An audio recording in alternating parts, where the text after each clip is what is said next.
আয়রার নানুমণি বাসায় থাকুক আর না থাকুক তার তো তার নানুমণির বাসায় যেতেই হবে। আসসালামু আলাইকুম everyone, welcome back to my another new mini blog.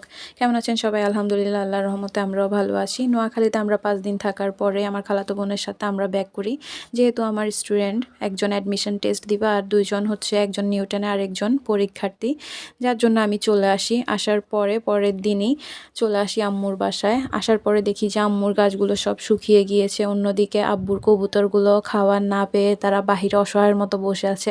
আসলে অযত্নে থাকলে কোনো কিছুই টিকে না, সেটা সম্পর্ক হোক বা যে কোনো প্রাণীই হোক না কেন, সব জিনিসেরই যত্ন করতে হয়। অন্যদিকে তার নানুমণি নাই তো কি হয়েছে, আমার মেয়ে তার নানুমণির ছাদ ঝাড়ু দিয়ে ফেলছিল, আর এদিকে আমি কবুতরকে খাবার দেওয়ার পরে সবগুলো গাছে এক এক করে পানি দিয়ে ফেলি। দেওয়ার পর নিচে চলে আসি। আসার পরে দেখলাম যে আমার স্টুডেন্ট দুজনের মধ্যে আজকে একজন এসেছে। যাই হোক, তাকে পড়ানো শেষ করে এদিকে আমি নাস্তা রেডি করি। নাস্তাগুলো আমি বাসা থেকেই নিয়ে আসি, ফ্রোজেন নাস্তা। আপনারা যদি এই ফ্রোজেন নাস্তাগুলো অর্ডার করতে চান, অবশ্যই কুকিং উইথ সুরাইয়া পেজে নক করবেন, যে কোনো ধরনের ফ্রোজেন আইটেমই পেয়ে যাবেন।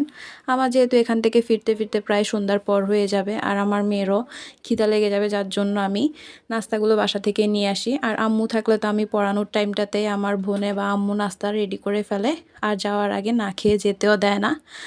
আসলে মারা এমনই হয়, যেমনটা আমি আমার মেয়ের কথা চিন্তা করে নাস্তা নিয়ে আসলাম, ঠিক একইভাবে আমার মাও চিন্তা করে যে আমি তো বাসায় গিয়ে সে আবার নাস্তা প্রিপেয়ার করবই, যার জন্য আমি পড়াতে আসলে আমার আম্মু নাস্তা করা ছাড়া যেতেই দেয় না।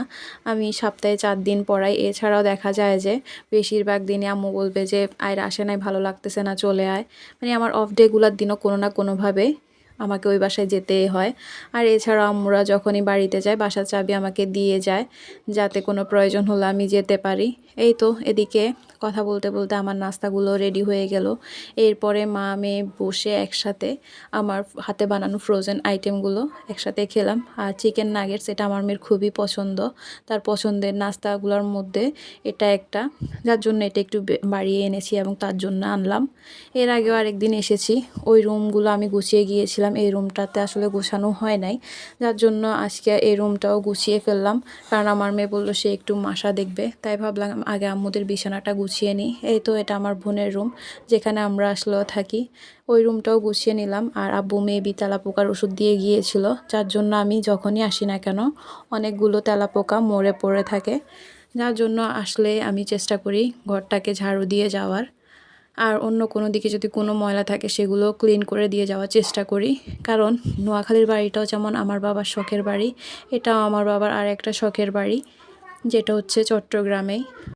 এদিকে আমার পুরো ঘর ক্লিন করা শেষ। আর আমার মেয়ে তো একবার টিভি দেখবে তো একবার তার মামুনির টেবিলে গিয়ে দুষ্টুমি করবে। আসলে তার নানুর বাসায় আসলে কী যে করবে সে নিজেই খুঁজে পায় না। তারপরেও আম্মুরা যেহেতু নেই, সে কোনো কিছু এরকম করার সাহস পায়নি। আমার আম্মু থাকলে আরও বেশি সুযোগ পায়, কারণ আমার আম্মু যেটাই ধরুক না কেন কিছুর জন্য নিষেধ করবে না, বরং উল্টা আমি বকা দিলে আমাকে বকা দেয়।